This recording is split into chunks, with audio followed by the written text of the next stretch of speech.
राहुल गांधी कांग्रेस के पास राहुल गांधी के अलावा कोई है ही नहीं। तो दाव खेलें या ना खेलें तो है तो वही, कहते हैं कि वही मियाँ दरबार को वही घरबार को। तो कांग्रेस के पास एक राहुल गांधी हैं, चाहे उस पर दाव खेल लें चाहे उसको ना खेलें, उनके अलावा और कोई नेता है नहीं। और देश राहुल गांधी को नकार चुका है, ये दुनिया जानती है कि राहुल गांधी, मैं कह रहा हूँ राहुल गांधी से आप 10 मिनट भाषण दिवा लो, 10 मिनट में वो 10 गलतियाँ निकालेंगे, क्योंकि वो अच्छा बोलना आता ही नहीं है, साफ सुथरा बोलना जानते ही नहीं है। या तो वो देश के खिलाफ बोलेंगे, या हमारी सेना को गाली देंगे, या प्रधानमंत्री नरेंद्र मोदी को गाली देंगे, और लास्ट में हमारे संविधान को भी गाली देने लग जाएंगे। तो ऐसे को कोई प्रधानमंत्री मेरा देश तो कभी भी नहीं समझेगा कि ऐसा हमारा कोई प्रधानमंत्री बने। मोदी के बराबर तो हमारे देश में नेता शायद नहीं हो सकता। मैं ये आज फिर कह रहा हूँ कि मोदी के बराबर देश में नेता शायद नहीं हो सकता। जिस तरह से मोदी जी ने कोरोना काल में पूरे देश को जितनी जल्दी संभाला था, बड़ी बड़ी कंट्रियां हैं, चाहे अमेरिका हो, चाहे फ्रांस हो, चाहे चाइना हो, जे अपने देश को नहीं बचा पाए। मोदी ने मात्र 9 महीने के अंदर अपनी खुद की वैक्सीन बनाई और पूरे देश को लगवाई। आज देश की जनसंख्या 140 करोड़ से अधिक हो चुकी है, मगर हमारे देश में किसी संसाधन की मोदी जी ने कमी नहीं आन दी है।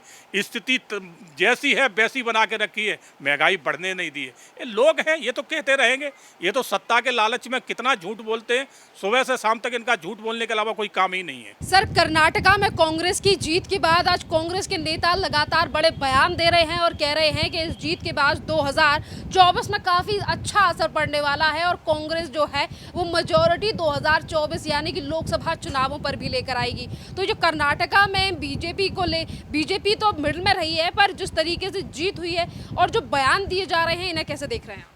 शेरिन, बहुत अच्छी एक कहावत है कि एक हल्दी की गांठ मिलने से लोग अपने आप को पंसारी समझ बैठते हैं।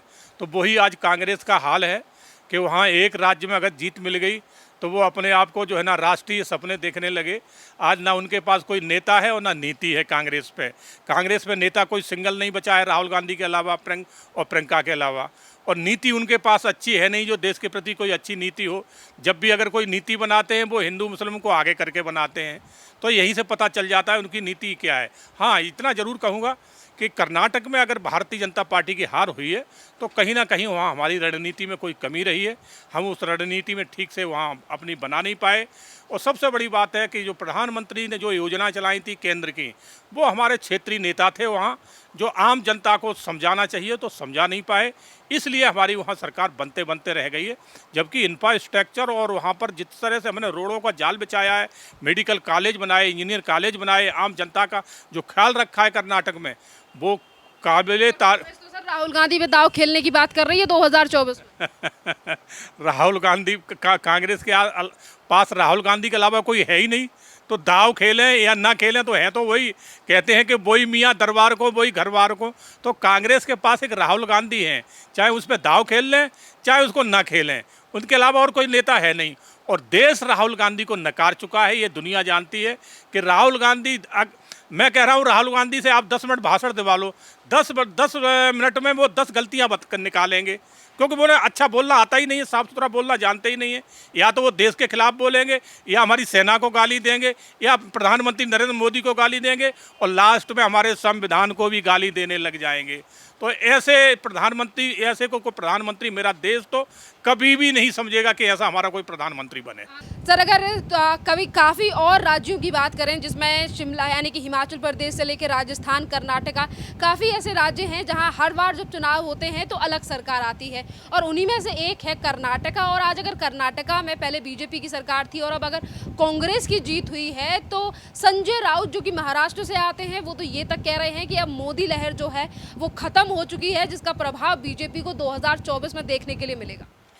कांग्रेस के पास कहने को कुछ नहीं बचता है तो लौट फिर के मोदी जी पे आ जाते हैं। मोदी जी लहर नहीं है, मोदी जी एक बयान सर संजय राउत का है। मैं वही कह रहा हूँ कि संजय राउत तो एक ऐसे वो हैं जिन्होंने अपनी ही पार्टी को अपने बयानों से ख़त्म कर दिया है, और खुद पात्रा चौल घोटाले में जमानत पे चल रहे हैं, जेल काट के आए।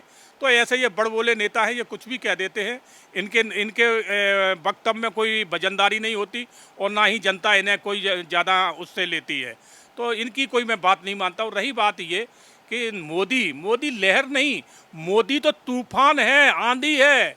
मोदी ने जिस तरह से इस देश को संभाला है, आज वर्ल्ड की हमारी 5वीं इकोनॉमी भारत को बना दिया है, कोई छोटी पूरी बात नहीं है। जब हमारे पड़ोसी देशों में, चाहे श्रीलंका हो या पाकिस्तान हो, जहाँ आटे के लिए मारामारी हो रही है, लोग एक दूसरे को कत्ल कर रहे हैं, तब हमारे देश में महंगाई को हम माननीय मोदी जी ने स्तर रखा है। तो मोदी के बराबर तो हमारे देश में नेता शायद नहीं हो सकता। मैं ये आज फिर कह रहा हूँ कि मोदी के बराबर देश में नेता शायद नहीं हो सकता। जिस तरह से मोदी जी ने कोरोना काल में पूरे देश को जितनी जल्दी संभाला था, बड़ी बड़ी कंट्रियां हैं, चाहे अमेरिका हो, चाहे फ्रांस हो, चाहे चाइना हो, जे अपने देश को नहीं बचा पाए, मोदी ने मात्र 9 महीने के अंदर अपनी खुद की वैक्सीन बनाई और देश को, पूरे देश को लगवाई। आज देश की जनसंख्या 140 करोड़ से अधिक हो चुकी है, मगर हमारे देश में किसी संसाधन की मोदी जी ने कमी नहीं आन दी है। स्थिति जैसी है वैसी बना के रखी है, महंगाई बढ़ने नहीं दी है। ये लोग हैं, ये तो कहते रहेंगे, ये तो सत्ता के लालच में कितना झूठ बोलते हैं, सुबह से शाम तक इनका झूठ बोलने के अलावा कोई काम ही नहीं है। सर, इसी के साथ अगर बात करें कि 2024 के चुनावों को लेकर आज कर्नाटका के बाद हर विपक्षी पार्टी ये भी कह रही है कि बीजेपी को खामियाजा भुगतना पड़ेगा क्योंकि मोदी जी का करिश्मा खत्म हो चुका है, तो वहीं दूसरी तरफ गठबंधन को लेकर तैयारियां तेज होती हुई दिखाई दे रही हैं। सर, आपने देखा होगा कि ये गठबंधन एक बार नहीं, बार बार गठबंधन बने हैं। कितने बार बने? पिछली बार भी जब कर्नाटक का चुनाव हुआ था तो कुमार स्वामी जब वहाँ मुख्यमंत्री सीएम बनाए गए थे, तो देश की कोई भी एक पार्टी ऐसी नहीं थी जिसका नेता वहाँ ना गया हो। सबने हाथ मिला के वो एकता दिखाई थी, और वो एकता कितने दिन चली? मुश्किल में 2 महीने भी नहीं चली, सब एकता टूट गई। तो ये एकता कभी नहीं हो सकती। ये एकता क्यों एक होती है? आवाज़ एकता की क्यों उठाते हैं? कि एक आपने कहावत सुनी होगी, बोले शेर आया शेर आया, तो शेर के डर से जितने भेड़िए थे वो सब भाग के एक जगह इकट्ठे हो जाते हैं। तो वही हाल है कि ये जितने हैं सारे भ्रष्टाचारी हैं, भ्रष्टाचार में इतने लिप्त हैं, चाहे इनकी प्रांतों में सरकार हो, चाहे ये केंद्र में रहे हो कांग्रेस के साथ में, इन्होंने दबा के देश को लूटा है। आज वही भारतीय जनता पार्टी, माननीय नरेंद्र मोदी, इनके हलक में डाल के लूटा हुआ पैसा निकाल रहे हैं, इसलिए इन्हें जो है ना एकता दिखाई दे रही। आज नरेंद्र मोदी जी कह रहे हैं ना कि जितना पैसा इन्होंने लूटा था मैंने सबका माफ़ किया। कल मैं कह रहा हूँ गारंटी से ये सारी विपक्षी पार्टियां नरेंद्र मोदी के नारे लगाएंगी, बोले इनसे अच्छा कोई नेता नहीं है। तो ये एक तरफ 2024 के चुनावों को लेकर कांग्रेस की बयानबाजी, तो इससे पहले आम आदमी पार्टी के नेता ये भी कहते हुए नजर आ रहे थे कि 2024 में मोदी वर्सेस केजरीवाल होगा।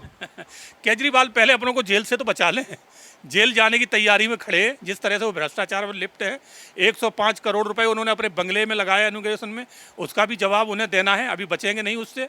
तो केजरीवाल प्रधानमंत्री बहुत बड़ी बात है, वो मुख्यमंत्री ही अगर आगे बन जाए तो ये बहुत बड़ी बात है। अगर बात की जाए कि 2024 को लेकर जिस तरीके से पार्टियों की तरफ से बयानबाजी की जा रही है, कर्नाटका में हुए विधानसभा में अच्छी जीत हासिल करने के बाद यानी कि बहुमत से ज़्यादा आंकड़ा कांग्रेस लेकर आई है, पर वहीं दूसरी तरफ जो बयान दिया गया था बजरंग दल और बजरंग बली को लेकर, बजरंग दल की तुलना पीएफआई से कर दी थी, उसको लेकर अब मल्लिकार्जुन खड़गे की भी मुश्किलें खड़ी होती हुई नजर आ रही हैं क्योंकि संगरूर कोर्ट ने उन्हें अब नोटिस भेज दिया है, समन भेज दिया है और 100 करोड़ रुपए का डेफेमेशन केस जो है वो किया गया है बजरंग दल के सह संस्थापक की तरफ से। बिल्कुल, जिस तरह से इन्होंने बजरंग दल के लिए कहा है, आज शब्द बोले हैं बजरंग दल को, बजरंग दल एक धार्मिक, एक सामाजिक संगठन है और उसकी तुलना इनने किससे करी? पीएफआई से, जो आतंकियों का संगठन है, उससे बराबरी करके बोले अगर हम सत्ता में आएंगे तो बैन कर देंगे। पहली बात तो ये है कि किसी भी स्टेट गवर्नमेंट के हाथ में इतनी पावर नहीं है कि वो किसी दल को, संसदा को इस तरह से बैन कर रखे।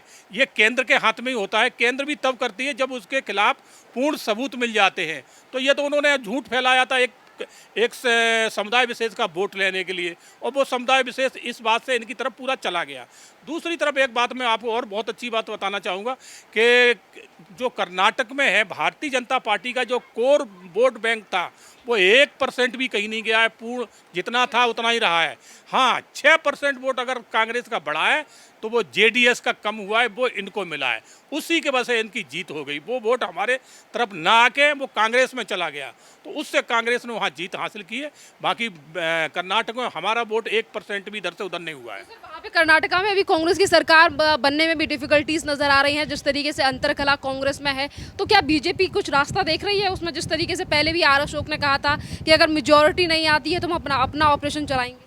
सर, आपने देखा होगा कि राजस्थान में जब सरकार इनकी बनी थी पिछले 5 साल पहले, तो गहलोत और सचिन पायलट दोनों, चेहरा तो इनके सचिन पायलट थे मगर बीच में बाजी मार गए गहलोत, क्योंकि वो सोनिया जी के खास हुआ करते थे। मगर तब से लेके अभी तक 5 साल हो गए तलवारें एक दूसरे पे खींचे हैं। आज से सचिन पायलट यात्रा निकाल रहे हैं अपनी ही पार्टी के खिलाफ, तो वहाँ पर इनकी कितनी बुरी हालत है। तो इसी तरह से वहाँ डी के शिव कुमार और पट्टा सीतारमैया दोनों ही दावेदार हैं। अब कांग्रेस की समस्या ये है कि किसको मुख्यमंत्री बनाए। अगर एक दल इनसे खिसक जाएगा तो फिर इनकी बुरी हालत है। और हम राजनीतिक एक पार्टी है, राजनीतिक दल है, तो राजनीति करना हमारा काम है। अगर ऐसा कुछ होगा तो बिल्कुल हम अपना देखेंगे स्थान कहीं ना कहीं। बहुत बहुत धन्यवाद सर।